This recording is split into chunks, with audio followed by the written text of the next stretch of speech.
Historias para Catecismo. La verdadera sabiduría cristiana se encuentra en el Catecismo.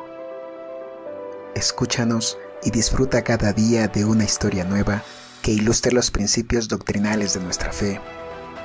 Ya sea que te presentemos vidas de santos, anécdotas de cristianos o libros de espiritualidad católica, en Historias para Catecismo encontrarás el material necesario para disfrutar más de las verdades de la fe. Acompáñanos. 10 de mayo. Beato Juan de Ávila. Apóstol de Andalucía y doctor de la Iglesia, 1500 a 1569. Iniciaba el año 1500, Almodóvar del Campo, modesta villa de la hoy provincia de Ciudad Real, contaba entre sus moradores a Alfonso de Ávila y Catalina Chicona, virtuosos consortes y padres de este niño, que nació en el 6 de enero y se llamó Juan. Sus padres notaron pronto en él los más sorprendentes rasgos de virtud. De pequeño diríase un ángel de piedad. Tenía solo 5 años y al declinar de la tarde se le veía entrar en la iglesia, donde rezaba largo tiempo de rodillas sin temor al frío y la soledad. A veces le vencía el sueño y se dormía al pie de los altares, donde le encontraban luego tendidito y yerto. Cuando tardaba en volver de la escuela su madre no se inquietaba en demasía, segura de que algún rincón de la parroquia ocultaba su personilla, desde allí adoraba a solas al Dios del Sagrario. La humildad crecía en él al par que su piedad. Un día su madre le puso un trajecito nuevo y elegante, con aplicaciones de terciopelo, otro cualquiera habría sacado vanidad de ello. A Juan, en cambio, le pareció ese vestido demasiado ostentoso para él. Por lo cual, apenas dio con un muchacho pobre y harapiento, llevándole a un sitio retirado le propuso un cambio de ropa, cosa que el otro aceptó complacidísimo, y luego, Juan, ingenuo y satisfecho, vino a contar la aventura a su madre. Estudiante de Derecho. 3 años de soledad. Los padres de Juan, contando con sacar de su hijo un legisperito, le enviaron a los 14 años a la célebre Universidad de Salamanca. Dios, empero, abrigaba designios más altos respecto del adolescente castellano. Juan de Ávila debía brillar como un ilustre maestro en los púlpitos más afamados de España. A ello se debe, sin duda, el menosprecio que sintió luego por las cosas de este mundo, modificó sus pretensiones, condescendiendo primero con los propósitos de sus padres y dándose finalmente por entero al solo servicio del Señor. Por obedecer estudiaba las negras leyes, como él decía, pero una vez que su padre se hubo convencido de los íntimos anhelos del hijo, temiendo contrariar su vocación, le separó de la universidad. Entonces Juan escogió para sí lo más retirado de la casa paterna y allí vivió como un recluso durante 3 años, entregándose a la oración y penitencia continuas. Dormía sobre unas de sarmientos, vestía áspero cilicio y se castigaba a menudo con sangrientas disciplinas. Su ideal fue desde entonces la santidad. Dios le comunicó, además, el deseo de saber. Un religioso franciscano, de paso por Almodóvar, quiso visitar al joven cuya virtud tanto le ponderaban. Vióle y quedó gratamente impresionado, con discreta libertad le señaló, sin embargo, una deficiencia que creyó observar en su género de vida. No te es lícito, le dijo, enterrar, como lo haces, los talentos que Dios te ha confiado. Deber tuyo es hacerlos fructificar, estudia las ciencias que un día te permitirán servir a la Iglesia. En vez del derecho, estudia las ciencias sagradas. Este estudio le dará a tu alma alimento más sustancial y delicioso, y, además, la necesaria aptitud para trabajar en la gloria de Dios y provecho del prójimo. Juan meditó tan prudentes advertencias, y poco después, a los 20 años, comenzó en la Universidad de Alcalá la filosofía y la teología bajo la dirección del ilustre Domingo de Soto, de la Orden de Predicadores. El alumno fue pronto digno de su maestro y llegó a ser uno de los valores más celebrados de la España de entonces. Más, que modelo de estudiante. Pasaba el tiempo en el estudio y la oración y no conocía más camino que el del colegio y el de la iglesia. Pronto hallóse en disposición de recibir las sagradas órdenes y ofrecer el santo sacrificio de la misa, lo que hizo por primera vez en su ciudad natal. Sucediéronse los años y siguió Juan de Ávila, ya ausente, siendo el dechado de los escolares de Alcalá, a propuesta de sus mismos profesores. Augurios maravillosos. La voluntad de un arzobispo. Ya tenemos a Juan sacerdote.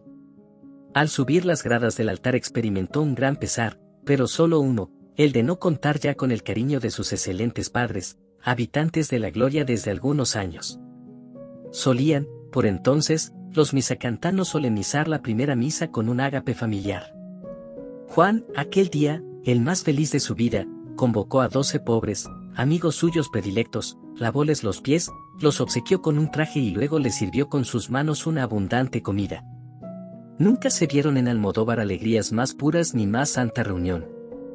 Juan amaba mucho a Dios, ese amor le inspiró las santas osadías que en aquellos mismos tiempos soñaban Teresa y su hermano Rodrigo: salir de Europa, hacerse a la mar en busca de otras latitudes, evangelizar a los infieles y, por ese medio atrevido, lograr la palma del martirio. De algo más edad que Teresa y más avisado que ella, el novel sacerdote se decidió por América, como tierra virgen y escasa de fe católica. Así que, vendido todo su haber y dado a los menesterosos, se quedó únicamente con lo indispensable. Supo que el nuevo obispo de Tlaxcala partía para México y se ofreció a acompañarle en su viaje.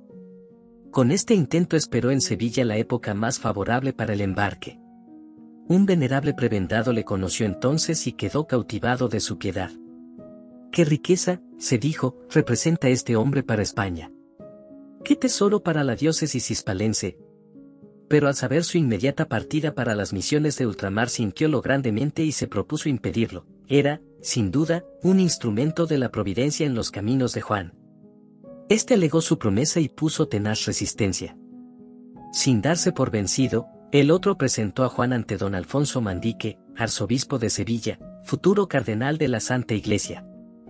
Pronto se percató el prudente prelado de las cualidades extraordinarias de Juan y, terciando en la contienda, determinó guardarle en su vasta diócesis. «No puedo», suplicó el beato, «me he comprometido ya con el señor obispo de Tlaxcala». «Puesto que no basta mi ruego», atajó el arzobispo, «usaré de mi autoridad. En virtud de obediencia, oídlo, quedaos. Dios lo quiere». «Si tal es la voluntad del Señor», concluyó Juan, «no haya más. Hágase en mí conforme vos decís». Permaneció, pues, en Sevilla y el prelado tuvo en él al más celoso de sus auxiliares en la obra pastoral. El secreto del buen predicador. Un nuevo San Pablo. Su actividad apostólica se multiplicó hasta los límites del prodigio. Fue un predicador fecundo, al mismo tiempo sencillo y hábil, al que bastaban unas cuantas notas muy breves para pronunciar un sermón elocuentísimo y lleno de doctrina. Sabía llegar atinadamente al alma de la multitud por medio de un lenguaje llano y repleto de imágenes y comparaciones sacadas de la vida cotidiana. Juan de Ávila, en los largos años de su apostolado, convierte incrédulos, fortalece espíritus vacilantes, aconseja sabiamente a mentalidades altísimas y espíritus de extraordinaria pureza, infunde alegría y confianza en los tristes y medrosos, escribe cartas luminosas a pequeños y a grandes, en las que siempre dice la palabra atinada, oportuna y consoladora, y es, finalmente, el mentor generoso de todo un pueblo, el guía que todos atienden, el faro a quien todos acuden. Preguntábale un día cierto sacerdote joven sobre los medios eficaces de que puede echar mano el predicador. «No conozco más que uno», le contestó, «amar mucho a Jesús. Es el mejor». Cada sermón de Juan de Ávila, escribe un contemporáneo suyo, era una red hábilmente lanzada en mares propicios. Su primera plática en Sevilla, el día de Santa María Magdalena de 1529, duró 2 horas, cosa esta muy meridional y muy sevillana, y conmovió a todo el auditorio. No bien hubo Juan abandonado el púlpito, precipitóse a sus pies la muchedumbre y luego asediaron su confesionario cual si hubieran escuchado una misión. Tomó por modelo a San Pablo en sus predicaciones, leyó 1 y 1000 veces sus epístolas hasta sabérselas de memoria, de modo que sus sermones eran como glosas sencillas de aquella sublime doctrina. Escuchábale en cierta ocasión un teólogo dominico comentar uno de los pasajes más oscuros del apóstol y resumió así sus impresiones. «Esta mañana», dijo, «he oído a San Pablo explicado por San Pablo. La misión de Córdoba. Andalucía fue el campo habitual del apostolado de Juan. Llamado a Córdoba, con repetidas instancias, por el obispo don Juan de Toledo, operó en pocos días una verdadera transformación. Córdoba tenía de ello gran necesidad. La corrupción abarcaba a todas las clases sociales, la juventud se daba a los placeres, la nobleza al lujo desenfrenado, el pueblo a las insanas emociones del juego, el mismo clero llevaba vida menos edificante. Pero, llega el siervo de Dios, rehúsa el magnífico alojamiento que le tenían preparado en el palacio episcopal, y prefiere ocupar una humilde habitación en el hospital de San Bartolomé. Desde ella veía de continuo el sagrario de la iglesia vecina. Allí trataba con Dios, presente en el altar, las graves cuestiones de su oficio. Mediada apenas la misión, el cambio fue notorio. Cerráronse las casas de juego, cesaron los odios inveterados, los escándalos no se repitieron. Córdoba imitó a Nínive en la penitencia como la imitara en la disolución.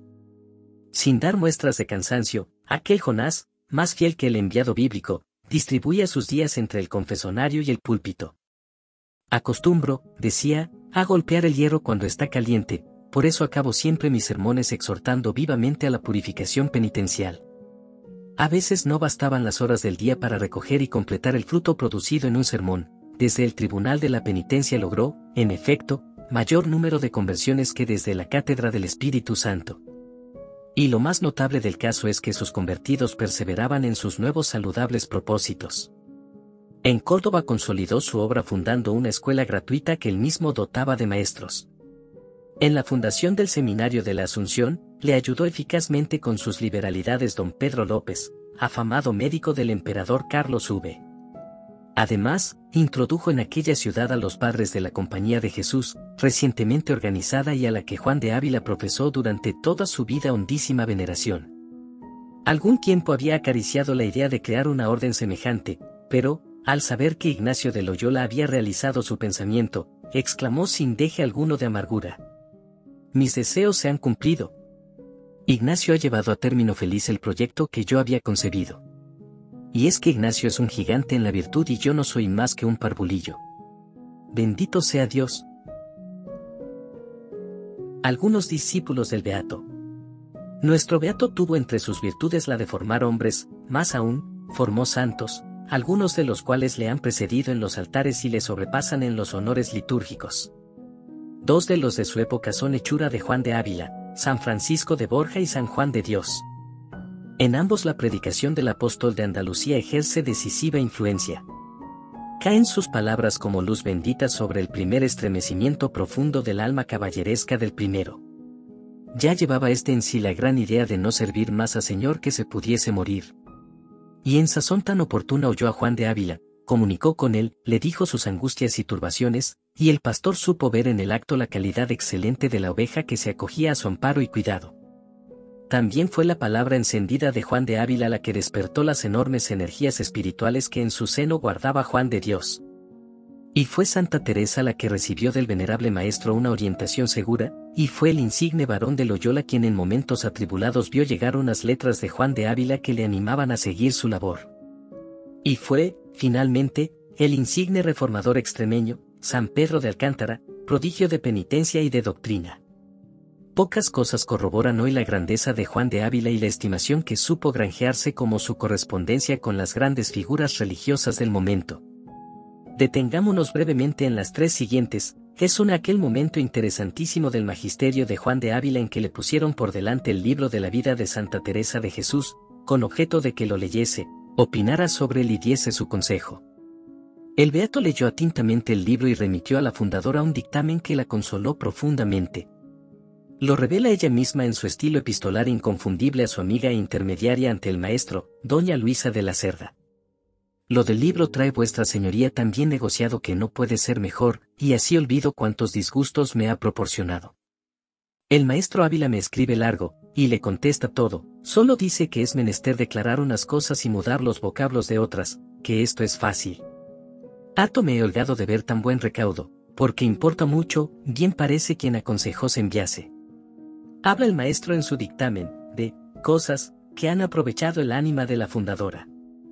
No veo por qué condenarlas, añade, e inclinóme más a tenerlas por buenas. En carta a Íñigo de Loyola no solo llama a la compañía, obra de Dios, sino que viene a condenar a los que daban en perseguirla y calumniarla, considerando esto como una muestra verdadera de favor divino, pues ya se ha visto que tales cosas suele deparar el Señor a quienes en sus servicios emplean. Juan de Ávila y Juan de Dios. Esto merece apartado especial.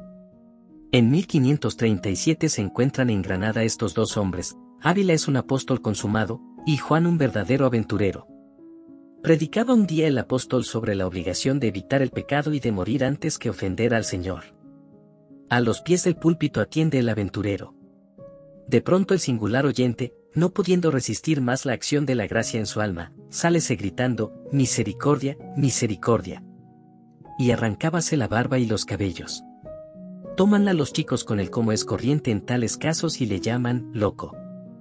Llegado a su tenderete, recoge sus mercancías, libros y estampas y las distribuye a la gente y da su dinero a los pobres. Llega hasta despojarse de sus vestidos sin dejar de repetir, «Misericordia, Señor, misericordia y piedad de este desgraciado pecador». Luego habla a solas con Juan de Ávila. Este, ilustrado de lo alto, descubre las gracias extraordinarias que adornan al convertido, aprueba sus propósitos de expiación y le promete la ayuda de sus consejos y su dirección. Desde aquel día, como nuevamente nacido a la vida de la gracia, llamóse el hombre Juan de Dios. Y en cumplimiento de sus propósitos hizo también el loco, que hubo de ser internado en un manicomio, donde sobrellevó con inaudita paciencia el rudo tratamiento que entonces se usaba con esta clase de dolientes. Así habría seguido hasta la muerte, si el santo director, juzgando ya suficientes las humillaciones sufridas, no le hubiera ordenado frenar su fervor y aconsejado se entregase a cosas más útiles del servicio de Dios. Obedeció el humilde discípulo y acometió, bajo la dirección del maestro, las levantadas obras de caridad cristiana que le han dado tanta nombradía ante Dios y ante los hombres, con la fundación de la gloriosa Orden de los Hermanos Hospitalarios. Últimos años. Padecimientos y muerte. Furioso el demonio ante las conversiones obradas por el siervo de Dios, utilizó contra él todas las armas de sus arsenales. Primero echó mano de la calumnia. Hacia 1533, Juan de Ávila fue acusado al tribunal de la Inquisición, achacábanle demasiada severidad de doctrina. Mientras se establecía su causa, fue encarcelado. Empero, el acusado no perdió un punto su serenidad. Dios, decía, sabe mi inocencia y esto basta. Pasados varios meses, el santo seguía preso. Los jueces interpretaron torcidamente su silencio, tuviéronle por culpable, ya que nada deponía en propia defensa. Descubierta al fin la espantosa trama urdida por los calumniadores, brilló inmaculada la reputación de nuestro bienaventurado y sus excelsas virtudes. Enseguida reanudó sus predicaciones en la ciudad del Betis con mayor éxito que nunca. Su fama traspuso fronteras y llegó a oídos de Paulo III. Entre los familiares del Papa había un gentilhombre natural de Baeza, ciudad en que Juan desempeñó algún tiempo funciones sacerdotales. Este influyente caballero pretendía de antiguo dotar a su pueblo natal de escuelas, seminario, e incluso de una universidad, tan solo aguardaba el oportuno momento. Creyó verlo entonces y habló de sus pretensiones al sumo pontífice. El Papa expidió, en efecto, un breve que confiaba a nuestro beato la realización del proyecto. El Papa otorgaba a la nueva universidad insignes privilegios, establecía en ella todas las facultades mayores y concedía al claustro la colación de grados. Omitimos el relatar por menudo los desvelos de Juan para responder a los deseos del Papa, sus trabajos y fatigas, las energías desplegadas y los resultados que alcanzó. La muestra de confianza recibida con este motivo manifiesta claramente el alto concepto de que gozaba en Roma. Pasó el beato los postreros años de su vida en medio de continuadas dolencias. Llevaba un cuarto de siglo entregado a un rudo apostolado que minó su naturaleza, dolores de estómago, frecuentes accesos de tos, inflamación de ojos, quemaduras, fiebres y otros males hicieron del anciano operario del Señor un varón de dolores. Con frecuencia se le oía decir: «Aumentad, Señor, mis sufrimientos, pero dadme a la vez la paciencia de sobrellevarlos». Ocurrió su preciosa muerte el 10 de mayo de 1569. Al expirar hizo público su deseo de ser inhumado en la iglesia de los jesuitas, lo que se cumplió piadosamente. Aún se ve hoy en Montilla, en la antigua iglesia de los hijos de San Ignacio, la tumba del apóstol de Andalucía y el epitafio grabado en su memoria. Su Santidad León XIII le elevó al honor de los altares, proclamándole beato en 1894. A instancias del eminentísimo cardenal arzobispo de Granada, Dr. Agustín Parrado y García, su Santidad Pío XII, por breve apostólico dado en Roma el 2 de julio de 1946, declaró al beato Juan de Ávila, confesor, principal patrono, ante Dios, del clero secular de España.